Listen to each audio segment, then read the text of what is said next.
In today's video, we're taking a look at how to make a DIY sandblaster that you can use to etch glass, mark steel, or engrave wood.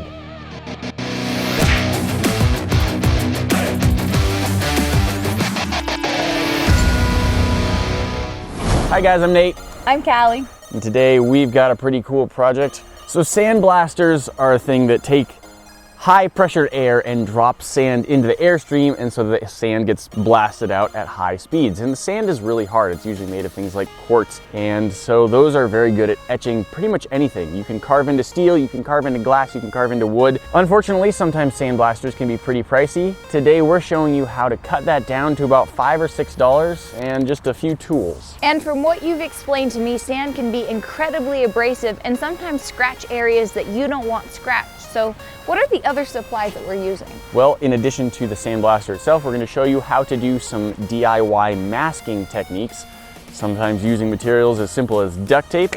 I'm also going to warn you that this project does require owning an air compressor. So we've got a large air compressor with a big tank, and that's what we're going to be using. But everything other than the compressor itself is very cheap and easy to get.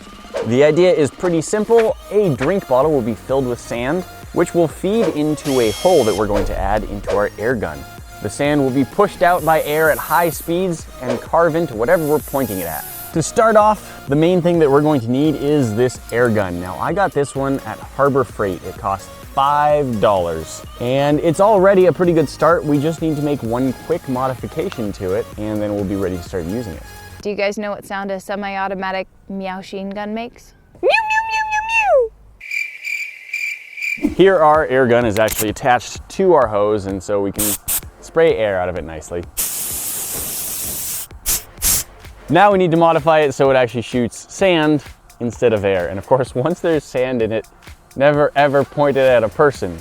Air is negotiable. Callie's making quick work of the drink bottle. We need this bottle empty, and then we'll rinse it and dry it out. Our bottle is now empty and dried out. I'm just going to take an X-Acto knife and I'm going to cut this little ring off. Now if we put the cap on, we can see that between the cap and this lip, there is enough space for the air gun nozzle to fit, and that's exactly where we want to drill a hole.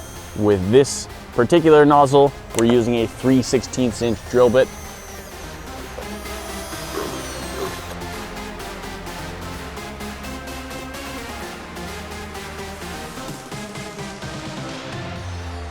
There we go. We can see that the bottle now fits onto the end, but before we put it on all the way, we actually need to do a little bit more modification.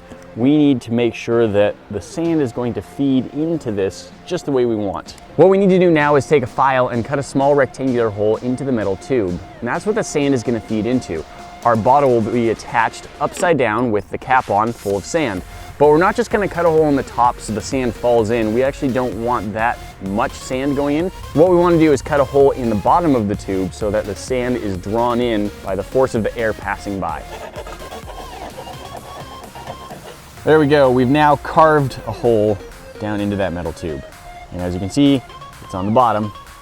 So all the sand will feed down through the bottle and get pulled in by the air rushing through the tube. Now we've got our plastic bottle, and if you look at the bottom, you can see the hole that we carved into the metal tube. And at this point, we are just about ready to fill this thing up with sand and give it a little test. We're gonna take a look at the two types of sand that we're gonna be trying out, and I gotta say, I've used both of these before, and they do both work. So first, we just have playground sand. This is about the cheapest stuff you can get. I think it's like $3.50 for a bag of it. It's just what you think of when you think of sand. This is industrial quartz sand. It's all pretty uniform in size, which is pretty nice, and this is actually my favorite stuff to use. Now, like I said, you can use the playground sand, but sometimes there are larger little rocks and bits in it. So if you're gonna use it, I recommend running it through a sieve or a strainer and just save all of the finer grit sand. Everything that comes through the sieve, you should be just fine to use. But the reason that we want to do this is these larger rocks won't always fit through the hole that we carved into the bottom of the metal tube, and they can get in there and then jam it up, and then your whole thing will get stuck, and it's pretty hard to clean out. So you definitely want to run it through a sieve first if you're going to be using the playground sand. This sand, it really doesn't matter because, as I said, it's pretty much all the same size. There might be some larger grains, but for the most part, you can see it all just goes right through the sieve. Now I'm just going to take some of this quartz sand and fill our bottle about halfway. So right now it's just shooting out air. The sand isn't going to get to the gun. But if I turn this upside down, it now can start feeding the sand into the gun. When it's under high pressure, you can't really see it very well. I mean, obviously you can see it some. And I'm turning it upside down because if it gets too low of pressure, then all of the sand gets sprayed out. It's kind of wasteful on the sand. So usually if I'm spraying, I'll just like to turn it over before I stop so I don't just have a lot of wasted sand. This sand is really sharp and really hard, and it's going to be moving very quickly and bouncing back toward me off of whatever it is I'm sandblasting. So I need to have a lot of personal protection equipment. I'm not just going to use glasses, but I'm actually going to use this full face mask. And then while I'm using sand in this, I'm also going to be using a respirator because the sand can break and create dust, and I don't want to be breathing any of that in. We're not using a sandblasting cabinet here, it's just out in the open. So I'm going to have a respirator as well as the face mask, and I'm going to be wearing thick leather gloves.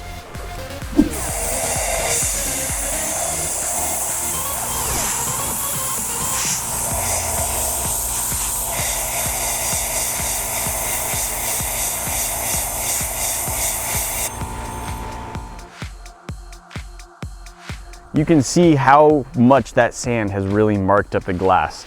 This is permanent. This isn't something that's going to wash off. The sand actually chipped away tiny, tiny bits of the glass, leaving the surface rough like this. Something you can absolutely feel as well as see.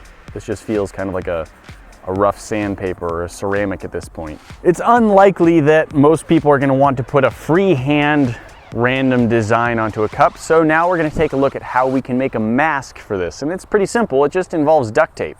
We've now taken the duct tape and we've masked off pretty much the whole cup, which is just what we want because now we can cut the design that we like out of this part here and only that part will get engraved. How you make your mask is up to you. We're just using some paper, some duct tape, and X-Acto knives. If you have access to a vinyl cutter, you might be able to make some pretty fancy designs.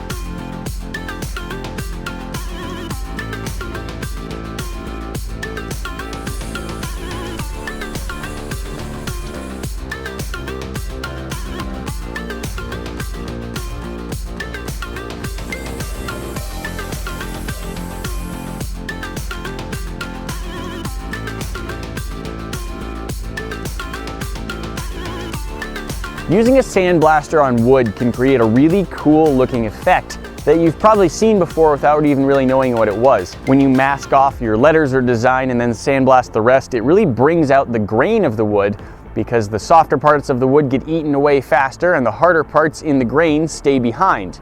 There are a few things we need to change, however. The wood, while softer, is also much bouncier and it has a harder time being eaten away the same way that the glass and the metal do. So we need to turn up the pressure on our sandblaster by quite a bit. However, when we do that, it has a tendency to eat right through the duct tape, so we can't use that as a mask. Instead of the duct tape, we're going to be using something much thicker. This is shower pan liner. It's designed for going underneath your shower in a bathroom to prevent any humidity or leaked water from getting into the wood.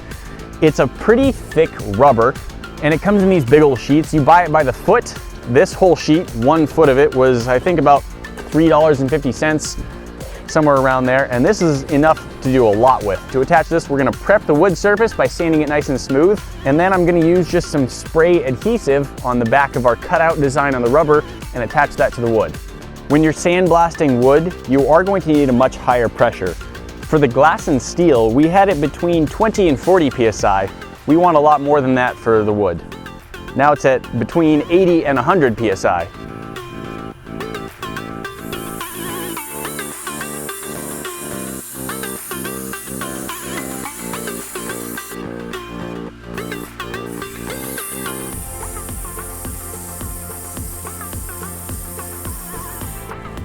That's amazing.